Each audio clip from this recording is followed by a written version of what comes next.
everyone and welcome back to our channel. It is very commonly believed that ghosts reside on tamarind trees. Even Vastu considers having tamarind trees around the house as bad luck because it attracts negative energy and evil spirits. It was a hot summer. My house help had gone out with her mother to buy some essentials. By the time they were done, it was almost afternoon and it was quite hot. So on the way back, they saw this huge tamarind tree and they decided to rest under it for a bit. While they rested under the tree, they had some water and they decided to pluck some tamarind to eat and to take home. One of the passers-by who saw this stopped them and told them not to sit under the tree and to leave immediately. He said that the tree was believed to be haunted. So our house help and her mother laughed at him and ignored him. However, it was getting too late, so they had to return home. So they gathered all the tamarind that they had plucked and they walked back home. That day went on normally and everything was pleasant and calm. After they both came back home, her mother spent a bit of time with her and then she returned back to her house. The next day, early morning when my grandmother woke up, she saw our house help standing in a room in a corner, staring at a wall. Her eyes were wide open, but she wasn't awake. Her hair was all messy. My grandmother called out a few times, but there was no response from her. By then my aunt had come into the room and she saw this too. My aunt walked up to our house help and she tapped on her shoulder. And that girl just turned around, still having that blank stare, walked towards her room slowly, got into her bed and went back to sleep. My grandmother and my aunt, who had followed her, woke her up.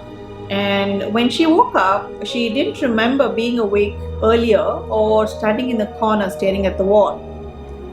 However, everybody ignored it and they just went on with their work. Later that morning, everybody sat down to have breakfast, even our house help. She had a plate full of food in front of her, but she wasn't eating. My aunt asked her why she wasn't eating anything, to which she replied in a voice that wasn't hers. She said, "I'm very, very hungry." So my aunt was surprised a bit and she said, "Eat whatever is in your plate and then take more if you need." Our house help just got up, she pushed the plate away and she walked away from that room. My aunt and everybody else in the family, they went behind her, but she was gone. After looking around for a few minutes, they found her sleeping under the staircase. Everybody knew something was wrong.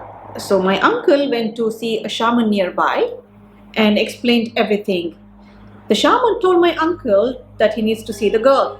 So my uncle got back home. He told my aunt that they need to take the girl to him.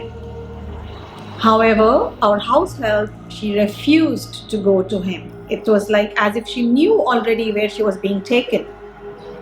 With much difficulty, they took her there. The shaman made her sit and he kept a pot which was full of water right in front of her. She could see her reflection very clearly. My aunt and my uncle were standing a little away in the same room. The shaman whispered something and only that girl understood. Suddenly the water that was still started having ripples on it.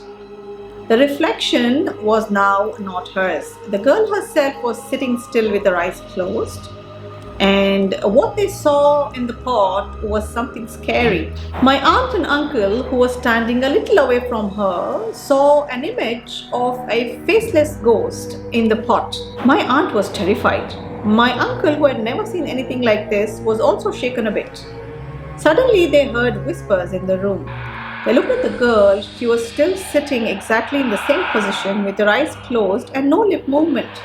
But still there were whispers, which only the shaman understood. The shaman looked at my aunt and uncle and he asked them if there is a tamarind tree around our house. My aunt said no, because she had no idea what had happened the previous morning when they had gone shopping.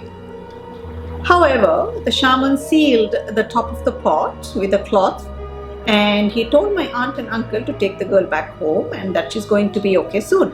The next morning when she woke up, she was a bit tired, but otherwise everything seemed normal.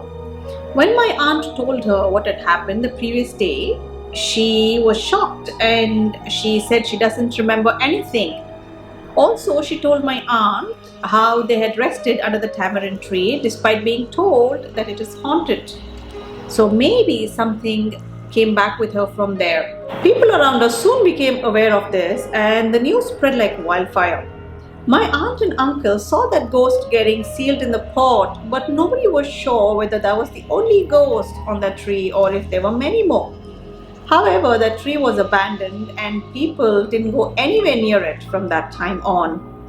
It's been a long time and I have no idea if the tree still stands or if it's been cut off. Thank you so much for watching. We are also very excited to announce that we will bring a variety in our channel very soon, like old mysteries, ancient curses, bizarre rituals, and a lot more. Please keep watching and don't forget to subscribe. Thank you so much again. Have a lovely day. Bye.